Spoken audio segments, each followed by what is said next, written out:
Казвам се Павел Борисов Македонски, като македонски ми е фамилно име от баща ми.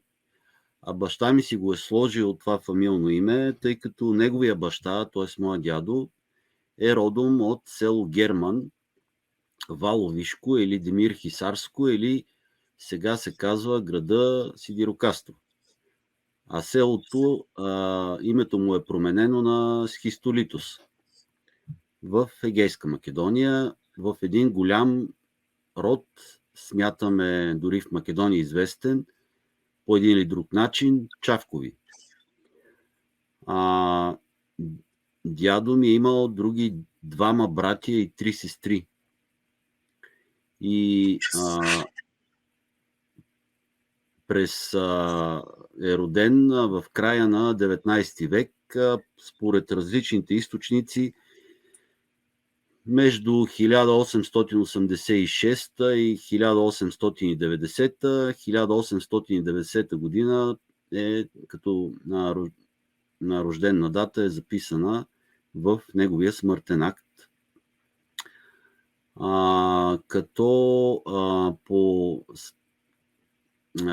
След мои търсения по Държавния архив, в Военния архив, той влиза в Македоно-Одринското опълчение 1912 година и участва в Балканската и междусъюзническите войни. И като такъв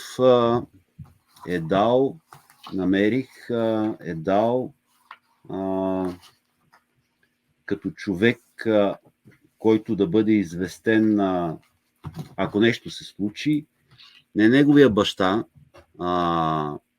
Тома Чавков, а неговия дядо Георги Чавков, което ме навежда мисълта, че 1912 година моя прадядо Тома Чавков най-вероятно не е бил между живите. Селото е в района в Серско и вероятно е участник в въоръженото въстание, което е третата част от Илинденско-Преображенското въстание. Серски революционен окръг въстава последен в тая поредица. Дядо ми участва в Балканската война. Ето това е неговото свидетелство за участие в Балканските войни като част от Македоно-Одринското опълчение. Като тук е написано в кои битки е взел участие. Той е бил съставна част от първа рота на 11-та дружина в 3-та бригада. Влиза в опълчението на 23 октомври. И свидетелството е с номер 1513. И участва в битките Кърджали, Гюмурджина, Шаркьой, Малгара, Кешан, Фере, Дедеягач, Демир Хисар. Участва и в битката във Втората Балканска война при Султан Тепе и Дулица, което е част от битката за Голям Говедарник, ако не се лъжа. След което дядо ми се установява в България, неизвестно къде, и след това взима участие в Първата световна война, първо като редник, след това е повишен до младши подофицер в състава на 4-ти като доброволец, повтарям, пак като доброволец, 4-ти Шуменски опълченски полк. Това е копче от униформата на моя дядо от Първата световна война. И тук имам една снимка, която той е, ето я снимката, която той е с тази униформа. И тук тая жена е интересното, че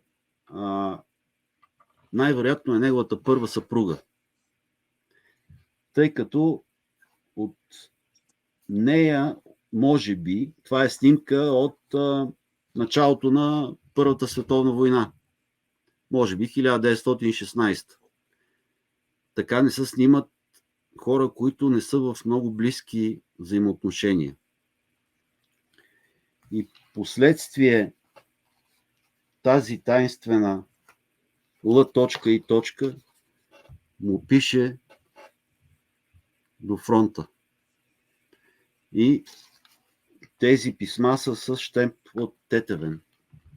Това е нещо, което още не съм проучил. Другото нещо, което не съм проучил още, което знам от баща ми и от леля ми, дядо е бил много набожен и е служил в Атон.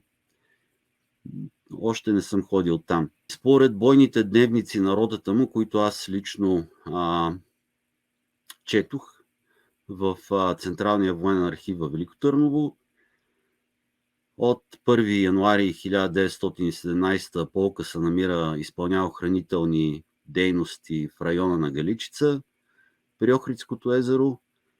След това е преместен в района на Джунис по Моравието, днешна Сърбия, и оттам се изтегля в края на през ноември 18 година посока Видин, Плевен и Шумен или Варна, където е разформирован.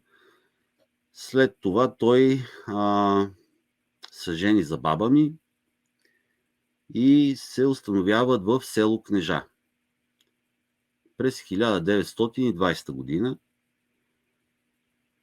Кнежа по това време е доста забутано село. Впоследствие се превръща в център на емиграцията. Кнежа е като град, който става 1943, след като е най-голямото село в България. Става град и мога да кажа, че състава му е поне половината от емигранти.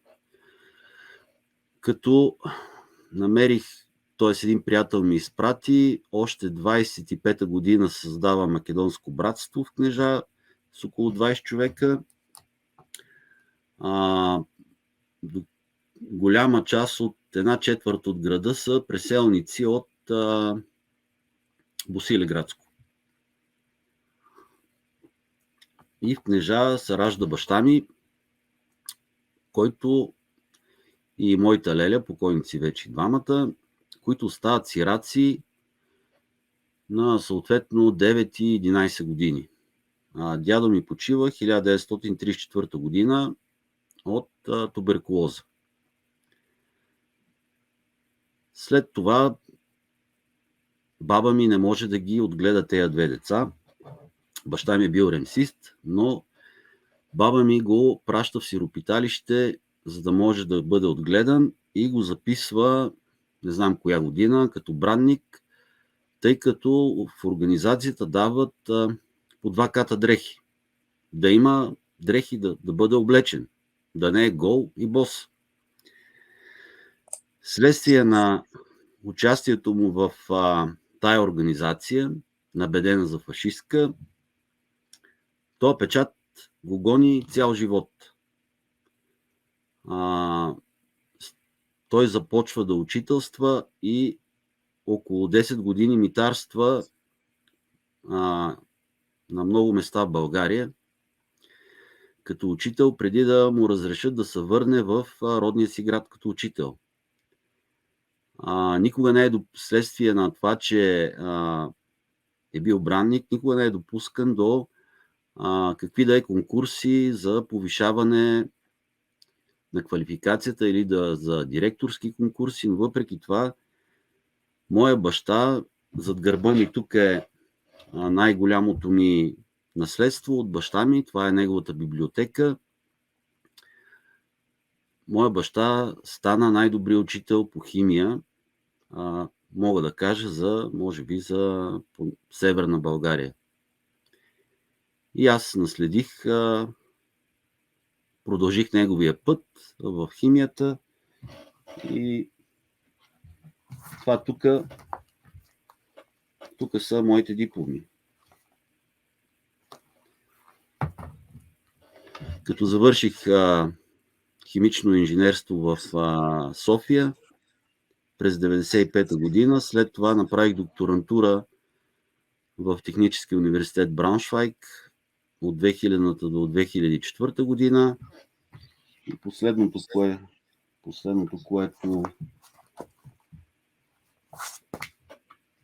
което завърших е Executive Manager. Някъде между 2007-2008 и 2010-2011.